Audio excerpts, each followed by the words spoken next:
नमस्कार, आप सभी का पुनः स्वागत है रिजुनेट लाइव थ्रू स्पिरिचुअलिटी के आज के इस अंक में। दोस्तों, कल हमने बात की थी स्पिरिचुअल हेल्थ की और आज हम चर्चा करने जा रहे हैं स्पिरिचुअल डिसीजेस की, स्पिरिचुअल इलनेस की। और इस विषय पर प्रकाश डालने के लिए आज फिर स्टूडियो में मौजूद है हमारे साथ डॉक्टर श्रीमन जी। डॉक्टर श्रीमन जी, आपका स्वागत है। थैंक यू विशाल भाई जी। कल सर हमने बात की थी स्पिरिचुअल हेल्थ की, तो आज हम चाहेंगे कि हम इससे आगे बढ़ें, एक कदम आगे। स्पिरिचुअल इलनेस यानी स्पिरिट की जो डिसीजेज हैं वो क्या है? मैं आध्यात्मिक बीमारियां क्या है इसके बारे में स्पष्टीकरण करने के पहले मैं ये आपको बताना चाहूँगा कि वास्तव में डिजीजेस जो हम कहते हैं बीमारियां, वास्तव में what is the meaning of disease. अब देखिए, disease means dis plus ease, अर्थात जो सारी कंडीशंस हमें एक नॉर्मल स्थिति में रहने में बाधक हैं, वास्तव में वो सारी हमारी बीमारियां हैं। वो हमारी आध्यात्मिक बीमारियां भी ऐसे ही है। जो सारी कंडीशंस हमें आत्मा की जो नॉर्मल स्टेज में, जैसे सुख, शांति, पवित्रता, खुशी, कल हम चर्चा कर रहे थे, उस नॉर्मल स्टेज में हमें रहने नहीं देते हैं, तो उसको ही वास्तव में हम आध्यात्मिक बीमारियां कहेंगे।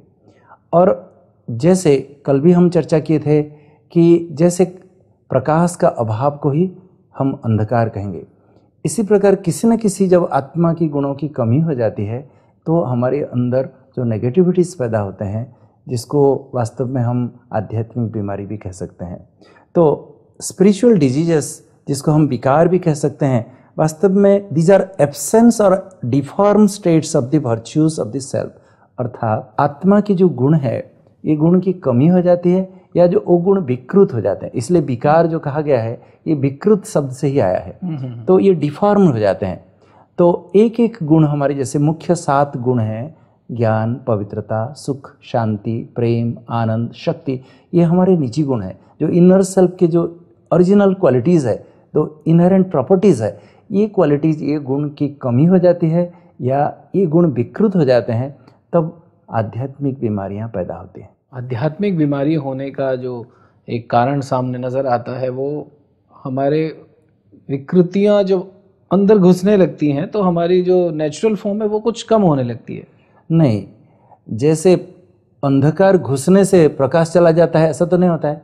प्रकाश की कमी होने से ही अंधकार आता है। इसी प्रकार बीमारियां घुसने से आध्यात्मिक गुण कम हो जाते हैं, ऐसा नहीं। वास्तव में हमारे अंदर की जो गुण है, मूल गुण है, उसको जब हम खो बैठते हैं तो ही हमारे अंदर ये सब विकृतियां, ये सब बीमारियां पैदा होने लगती है। जैसे हमारे एक एक गुण के साथ हमारी जो नेगेटिविटीज़ है, अवगुण है, विकार है, वो बहुत बड़ा गहरा संबंध है।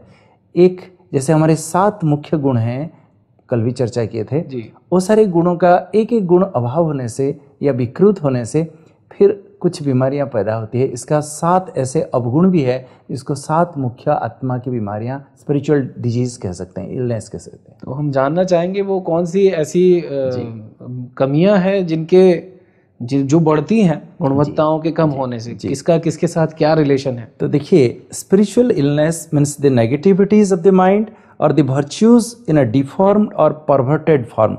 इसको मैं एक एक स्पष्टीकरण करना चाहूँगा, इस लिस्ट से आप समझ सकेंगे कि देखिए, जैसे हमारे 7 गुण मुख्य रूप में है, ज्ञान, पवित्रता, सुख, शांति, प्रेम, आनंद, शक्ति, और भी बहुत सारे गुण हैं, कल हम चर्चा किए थे।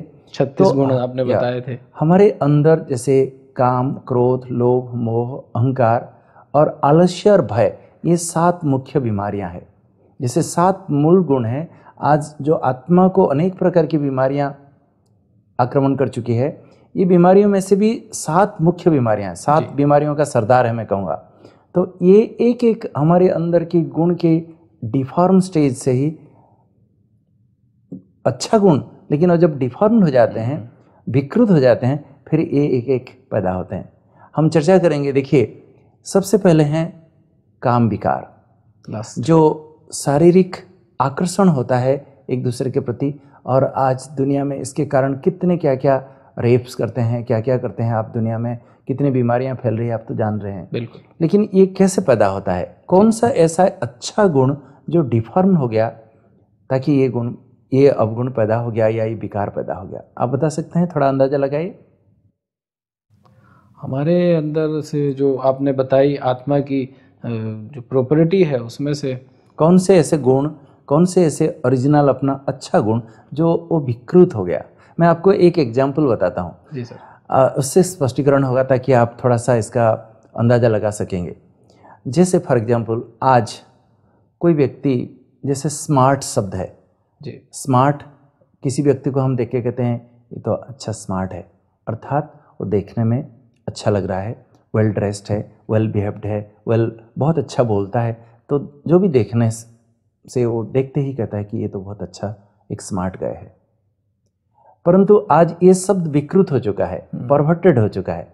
जैसे कोई व्यक्ति, मान लीजिए कोई व्यक्ति किसी के साथ रिलेशन में आते समय कहते हुए आप सुने होंगे कि ज़्यादा स्मार्ट मत बनो, है ना, नहीं? आजकल ये इस्तेमाल होता है। तो कभी मान लीजिए कोई किसी को ठगी करने के लिए कोई प्रयास कर रहा है, किसी को समझ में आ जाता है ओवर स्मार्ट मत बनो, ज़्यादा स्मार्ट मत बनो, मैं समझ जाता हूँ आपको, समझ गया हूँ आपको, कहने में आता है स्मार्ट वास्तव में अच्छा है, लेकिन उसको जब विकृत रूप में लोग इस्तेमाल करने लगते हैं तो फिर उसको विकार रूप में वो एबनॉर्मल माना जाता है। इसी प्रकार हमारे अंदर कुछ अच्छे गुण हैं, लेकिन वो जब परवर्टेड हो जाते हैं, विकृत हो जाते हैं, वो फिर ये आत्मा की बीमारी के रूप में फिर प्रकट हो जाती है। तो इस प्रकार हमारे अंदर कौन सा ऐसा गुण है जो विकृत हो गया, जिससे लस्ट पैदा हो गया? जी, कौन सा गुण बताइए? पवित्रता। ठीक ही बताया, लेकिन और एक गुण है, मैं आपको बताता हूँ, इट इज लव। देखिए, प्रेम बहुत शुद्ध है, निर्मल है, निस्वार्थ है। जैसे एक माँ का बच्चे के साथ जो प्रेम है कोई खराब नहीं है, सही है ना, नहीं? तो इसलिए देखिए, ईश्वर के साथ जो प्रेम है वो निर्मल है, स्वच्छ है।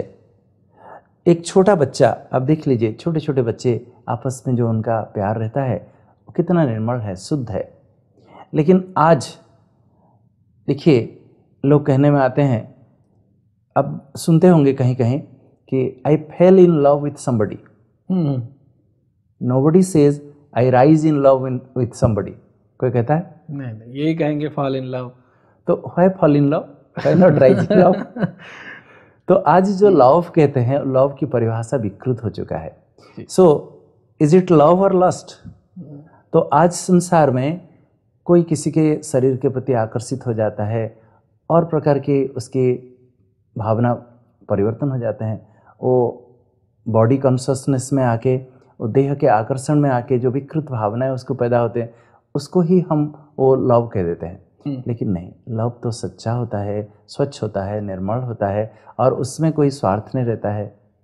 परंतु आज लव विकृत हो गया है और लस्ट में परिवर्तन हो गया है। मतलब अगर लव की परिभाषा अभी हम जैसे समझे, आपने कहा फॉल इन लव के बजाय अगर राइज इन लव हो तो लव है, अदरवाइज वो लस्ट है। डेफिनेटली। तो हमारे अच्छा जो गुण है वो जब विकृत हो जाता है उसको विकार कहा जाता है, वह आत्मा की बीमारी कही जाती है। ठीक है ना? नहीं तो प्यार करना तो बहुत अच्छी बात है, लेकिन वो प्यार अगर शुद्ध नहीं है, अशुद्ध है, तो लस्ट है। इसी प्रकार दूसरा मैं आपको बताऊंगा कौन सा ऐसा गुण हमारा है जो वो आज विकृत हो गया है, जिसके कारण हमारे अंदर गुस्सा आता है। तो वास्तव में गुस्सा करना ठीक है, राइट है, अच्छा है? अच्छा तो नहीं समझते हैं। ये एक आध्यात्मिक बीमारी है, एक स्पिरिचुअल डिजीज है। क्योंकि और ये बहुत सारे मैं आगे स्पष्टीकरण करूंगा, ये बीमारी जो आत्मा की बीमारी, गुस्सा करना, क्रोध करना, ये कैसे अनेक फिर शारीरिक, मानसिक, सामाजिक बीमारियों को पैदा करती है, वो मैं आगे बताऊंगा, स्पष्टीकरण करूंगा। परंतु मैं यही बताना चाहूँगा अभी कि कौन सा हमारा एक गुण है जो विकृत हो गया, डिफॉर्म्ड हो गया, परवर्टेड हो गया, जो ये आज एंगर का, क्रोध का रूप ले गया। पीस, शांति। शांति को जब हम खो देते हैं तो क्रोध पैदा होता है। इसी प्रकार जैसे आपने बताया कि प्यूरिटी को खो देते हैं तो फिर हम लस्ट पैदा होता है। लेकिन मेरा प्रश्न सीधा है कि कौन सा गुण विकृत हो गया जो वो एक एंगर का रूप ले लिया? प्रेम। नहीं, प्रेम चला जाता है तो लस्ट हो जाता है ना। लव माना प्रेम। लव माना देखिए, दूसरा है लॉ। फॉर एग्जाम्पल, आप एक जस्टिस को देखे होंगे, एक जज को देखे होंगे, उनके सामने कितने मर्डरर्स आते हैं, कितने प्रकार के लोग आते हैं जो अनेक प्रकार के दुष्कर्म करके कोर्ट में आते हैं, लेकिन कभी एक जज को एकदम लाल पीला होते हुए गुस्सा करते हुए तुमने ऐसा किया कभी देखा? नहीं, वो तो सीधा निर्णय देंगे, जजमेंट देंगे और हो गया बस। परंतु आज हम क्या करते हैं देख लीजिएगा, छोटा मोटा कोई कुछ भी गलती करता है तुरंत हम गुस्सा करना शुरू कर देते हैं। एक जज कोई इसके सामने एक मर्डरर भी आता है, कुछ भी करके आता है तो भी गुस्सा नहीं करता है, वो लॉ पर चलता है। परंतु ईश्वरीय नियम, संसार के नियम पर चलना ये एक मर्यादा है, एक नियम है, ठीक है, एक गुण है। लेकिन जब उस लॉ को हम एक्चुअली एंगर का रूप दे देते हैं वो विकृत हो गया। तो ये फिर बहुत नुकसानकारक है अपने लिए भी और दूसरों के लिए भी। जब कोई व्यक्ति गुस्सा करता है देखना, सबसे पहले वो लाल पीला खुद हो जाता है, बहुत ज़्यादा, उसका ब्लड प्रेशर बढ़ जाता है, उसका हार्ट रेट बढ़ जाता है, उसके अगर हार्ट में कोई प्रॉब्लम होगा तो हार्ट अटैक भी हो जाएगा। तो इसलिए ये एक स्पिरिचुअल डिजीज़ है, लेकिन आज लोग गुस्सा करना कोई बीमारी नहीं समझते हैं, आवश्यक समझते हैं। हाँ। कि गुस्सा नहीं होगा तो काम ही नहीं चलेगा। नहीं, लेकिन हमने देखा है हमारी प्रजापिता ब्रह्मा कुमारी ईश्वरीय विश्वविद्यालय के मैं नज़दीक से देखा हूँ, कई सालों तक एकदम संबंध संपर्क में आके देखा हूँ, जो हमारी मुख्य प्रशासिका दादी प्रकाश मणि जी, कभी भी गुस्सा करते हुए उनको नहीं देखा।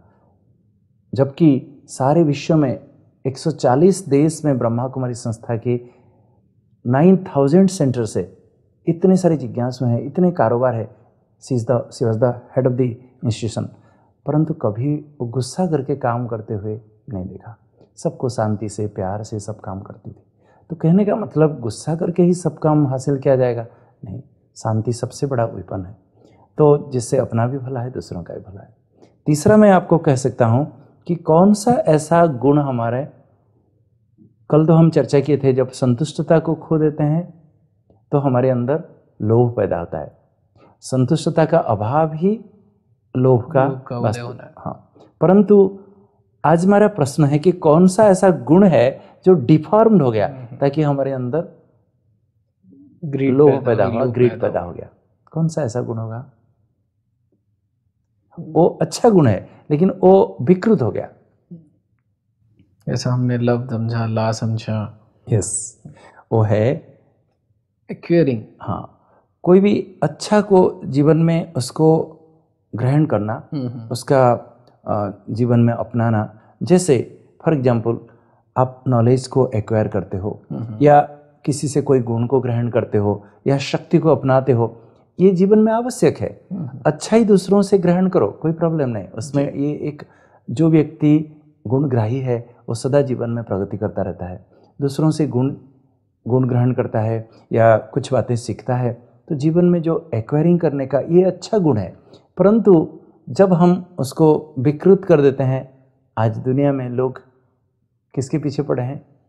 सारे दिन कैसे 99 के चक्कर में ही है। सही। तो ये विकृत हो गया, जिसके कारण, जिसको लोभ कहा जाता है। और आज इसके कारण लोग कितने क्या क्या कर रहे हैं, आप समाज में किस प्रकार का सबका हानि हो रहा है आप जानते हो। तो इसी प्रकार, और हम नेक्स्ट चर्चा करेंगे मोह, अटैचमेंट। ये भी एक बहुत बड़ी बीमारी है आत्मा की। और ये कौन सा ऐसा हमारे अच्छा गुण था जो विकृत हो गया, परवर्टेड हो गया, जो हमारे अंदर अटैचमेंट पैदा हो गया? देखिए, एक सिंपल जवाब है केयरिंग नेचर। फॉर एग्जांपल, एक नर्स कभी देखे होंगे हॉस्पिटल में, छोटे छोटे बच्चे, कितने सारे बच्चों को संभालती है, टाइम पर भोजन उनको खिलाती है, फीडिंग देती है, टाइम पर दवाई पिलाती है। वो बच्चों के साथ उसका अटैचमेंट नहीं होता है, इसलिए एक्यूरेट काम करती है। परंतु एक माँ का एक बच्चा के साथ जब मोह हो जाता है, अब देखना कोई बच्चा अगर बीमार है तो माँ रात भर जागरण करेगी, और डॉक्टर अगर कहेंगे 2 दफ़ा उसको दवाई देनी है तो 4-5 दफ़ा पिला देगी, मेरे बच्चा जल्दी ठीक हो जाए सोच के। तो और ही नुकसान हो सकता है ना? नहीं बात। तो आज मोह के कारण भी हमारे सेल्फ प्रोग्रेस में, बहुत सारी बातों में ये बाधक होता है। तो अटैचमेंट के कारण, मोह के कारण फिर माँ रोती रहती है, सारी रात कितने टेंशन लेती है, मेरा बच्चा बीमार हो गया, ये हो गया। लेकिन एक नर्स को टेंशन होता है? कभी नहीं होगा। क्योंकि उनको केयरिंग नेचर है, वो एक्यूरेट करेगी, सब कुछ करेगी, कोई गलती नहीं करेगी, लेकिन अटैचमेंट के कारण माँ गलती भी कर बैठती है और अपना नुकसान कर बैठती है। तो अटैचमेंट मोह भी एक आध्यात्मिक बीमारी है। कौन से एक हमारे गुण सद्गुण परवर्टेड हो गया, विकृत हो गया, जिससे ईगो पैदा हुआ, वो है हमारा सेल्फ एस्टीम। देखिए, आज मनुष्य समझता नहीं है कि वो कौन है। आज दुनिया में अनेक प्रकार की भावनाएं रख के लोग चलते हैं। कोई अपने को कहता है मेरे जैसे बदनसीब तो दुनिया में कोई नहीं है, मैं तो ऐसा हूँ, खल हूँ, कामी हूँ, पापी हूँ, कपटी हूँ, अनेक प्रकार के। भले लोगों के सामने वो नहीं भी बोलेंगे, लोग मंदिर में जाके मूर्ति के सामने अब कौन है क्या है वो अपने प्रत्यक्ष करते हैं, मुखी अपने आप खुद ही अगर नहीं भी बोलेंगे मन ही मन सोचते हैं। सही। परंतु वास्तव में संसार में सबसे श्रेष्ठ प्राणी किसे कहा जाता है? मनुष्य को कहा जाता है। क्यों? हमारे में पशु पंछी जानवर इतने संख्या में हैं, लेकिन मनुष्य को सबसे श्रेष्ठ प्राणी क्यों कहा गया? उसमें सोचने समझने की क्षमता है और बाकी पशु पंछी जानवरों में नहीं है। मैं तो कहूँगा आज वर्तमान दुनिया में आज पशु पंछी जानवरों में ज़्यादा समझ है, ज़्यादा सोचने की शक्ति है। मनुष्य ये सब खो चुका है। आज अगर पशु पंछी जानवर देखेंगे, उनके अंदर दया, प्रेम, आपस में सहयोग की भावना ज़्यादा है। आप बड़े बड़े सिटी में जाइए, आप देखिए किस प्रकार के मनुष्य एक दूसरे के साथ क्या रिलेशन है, कैसी भावना है, आप सोच भी नहीं सकते हो। जब कोई चोर कहीं चोरी करता है, मनुष्य पकड़ नहीं पाता है चोर को, तो एल्सेशियन डॉग रखता है। तो डॉग की परखने की शक्ति ज़्यादा है कि मनुष्य की ज़्यादा है? आप सोचिए। आप देखिए कहीं भूकंप होता है तो पशु पंछी जानवरों को पहले से पता चलता है और वो भाग जाते हैं। सही। लेकिन मनुष्य परख नहीं पाता है। मनुष्य तो सोता रह जाएगा। हाँ, तो आज देखिए मनुष्य के अंदर भले सोचने की शक्ति है, बुद्धि है, लेकिन आज हम देखते हैं कई पशु पंछी जानवर मनुष्य से भी ज़्यादा बुद्धिमान है, ज़्यादा उनकी सोच समझ है।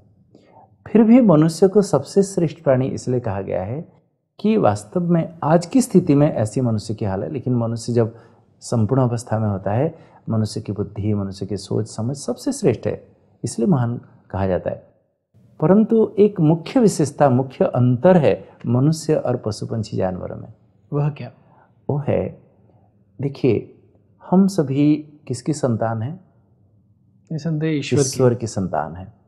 तो हम मनुष्य अगर चाहे तो अपने बुद्धि से वो ईश्वर को पहचान सकता है और ईश्वर के साथ नाता रिश्ता जोड़ सकता है और ईश्वर से सर्व प्राप्ति भी कर सकता है।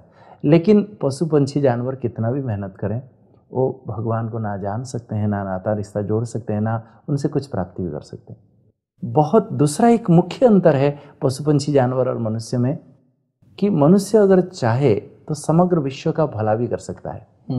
और आजकल मनुष्य की बुद्धि विकृत होने के कारण एक सेकंड में सर्वनाश भी कर सकते हैं। लेकिन कोई भी पशु पंछी जानवर में इतने अकल नहीं है जो सबका भला कर सके। तो इसी हिसाब से मनुष्य को सर्वश्रेष्ठ प्राणी कहा गया है। तो ईश्वर खुद कहते हैं, मेरे बच्चे तुम कौन हो? तुम ईश्वर के बच्चे हो, तुम उसी समान में रहो। जैसे एक शेर का बच्चा अपने को कभी बिल्ली नहीं समझेगा, क्या समझेगा? शेर ही समझेगा। शेर का बच्चा कितना भी छोटा भले क्यों ना हो। इसी प्रकार भगवान कहते हैं, मेरे बच्चे तुम अपने को क्या समझते हो? तुम शेर के बच्चे हो, अर्थात ईश्वर के संतान हो। तुम मास्टर ईश्वर हो, मास्टर गॉड हो। उसी अनुरूप तुम्हारे सकल सूरत, बोल चाल, चलन, गुण सब ऐसा ही होना चाहिए। तो उसी समान में रहना कि मैं कौन हूँ, मैं भगवान का बच्चा हूँ, ईश्वर की संतान हूँ, उसी समान में रहना, उसको सेल्फ एस्टीम कहते हैं।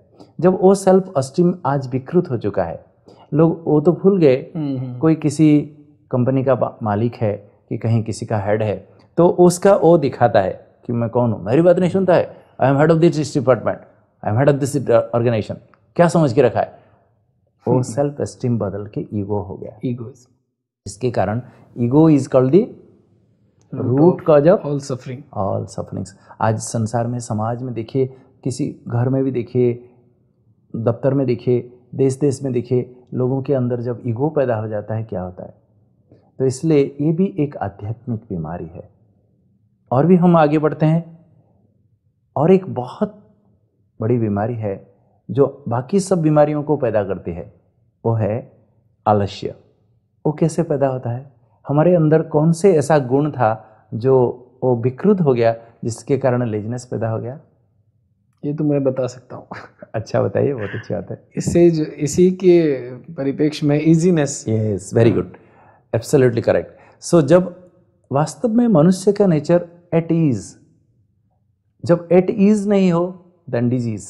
तो जब हम अपना स्वाभाविक नेचुरल स्थिति में हम स्थित होते हैं तो उस समय हमारी जो स्थिति है वो स्वास्थ्य है। लेकिन जब हम एबनॉर्मल स्थिति में हम रहते हैं, इसलिए बताया था स्वास्थ्य माना स्वस्थिति में स्थित रहना। जब आत्मा अपने स्वस्थिति में स्थित है, अर्थात हम हमारे जो इनर सेल्फ है हम अपने स्वस्थिति में स्थित है, तो हम शांतिपूर्वक हैं, प्रेम से रहते हैं, मिलजुल के प्यार से रहते हैं, एनर्जेटिक फील करते हैं, तो कूल काम कंटेंटेड रहते हैं। वो हमारे नेचुरल नेचर है, दैट इज़ एट ईज। परंतु जब हम वो इजीनेस को भूल गए तो क्या हुआ? लेजीनेस हम पर हावी हो गए। तो हमारे जो अच्छे गुण थे वो सारे को जब हम विकृत कर लिए तो हमारे अंदर ये सब काम, क्रोध, लोभ, मोह, अहंकार और आलस्य और भय, एक भय होना भी, ये भी एक प्रकार की बीमारी है। वास्तव में अगर आप आज दुनिया में बहुत लोग भय के कारण कई काम बिगाड़ लेते हैं, हमेशा एकदम टेंस रहते हैं, ये भी एक शारीरिक बीमारियों को पैदा करते हैं। तो आजकल भय भी लोगों को होता है। भय क्यों पैदा होता है? भय डॉक्टर साहब शारीरिक बीमारी में आता है कि आध्यात्मिक? देखिए, मानसिक रूप में जब हमारी ज्ञान की कमी होती है, हम एक्चुअली कोई, देखिए आप कहीं जा रहे हो, रास्ते में मान लीजिए आपको आगे एकदम अंधकार है, आपको पता नहीं चल रहा है, दिख नहीं रहा है कुछ भी, आपको डर लगेगा आगे जाऊं कि नहीं जाऊं, एक कदम भी आगे बढ़ाने के लिए डर लगेगा। तो जब अज्ञानता होती है लोगों को प्रकाश के बिना, तो वो अंधकार में जैसे हैं लोगों को डर लगता है, ऐसे ज्ञान के बिना भी हमें डर लगता है। तो ज्ञान, जिसको संपूर्ण आध्यात्मिक ज्ञान है उसको कभी भी डर नहीं लगेगा।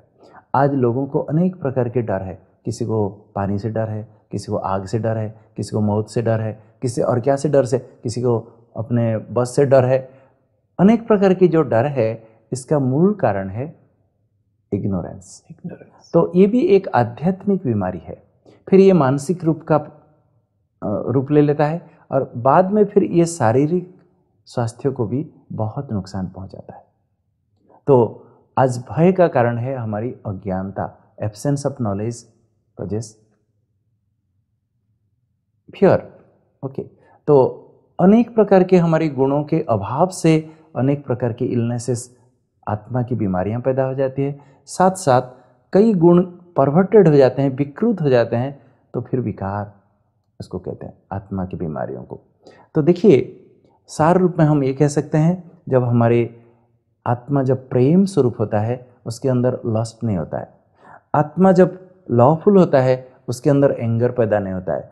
आत्मा जब अच्छे गुणग्राही, अच्छी चीज़ों को जब ग्रहण करने की जो विशेषता होती है, खूबी होती है, ऐसे समय पर उसको कभी ग्रीड नहीं है, पैदा नहीं होंगे उसके अंदर। और साथ में जब केयरिंग नेचर है तो कभी भी अटैचमेंट नहीं होगा, और इस प्रकार सेल्फ एस्टीम है तो ईगो पैदा नहीं होगा, और इजीनेस है तो लेजीनेस पैदा नहीं होगा।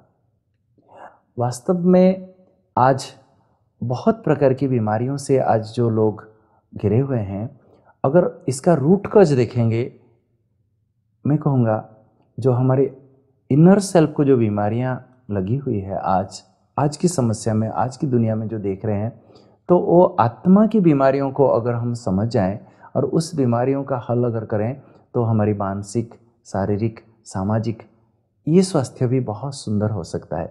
इसका बड़ा गहरा रिलेशन है।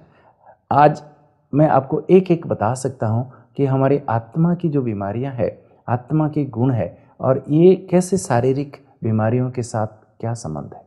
आज की अभी तक की इस चर्चा से एक बात स्पष्ट हुई है कि अगर हम शारीरिक रूप से अस्वस्थ हैं तो उसका कारण कहीं ना कहीं हमारी इनर सेल्फ की अस्वस्थता से है। अगर हम स्पिरिचुअली अनहेल्दी हैं तो हम फिजिकली, मेंटली और सोशली अनहेल्दी होते ही हैं। ऐसे तो बीमारियों का बहुत सारे कारण है, परंतु आज की बीमारियां जो दुनिया में हम देख रहे हैं, मुख्यतः दो प्रकार की बीमारियां हम कह सकते हैं।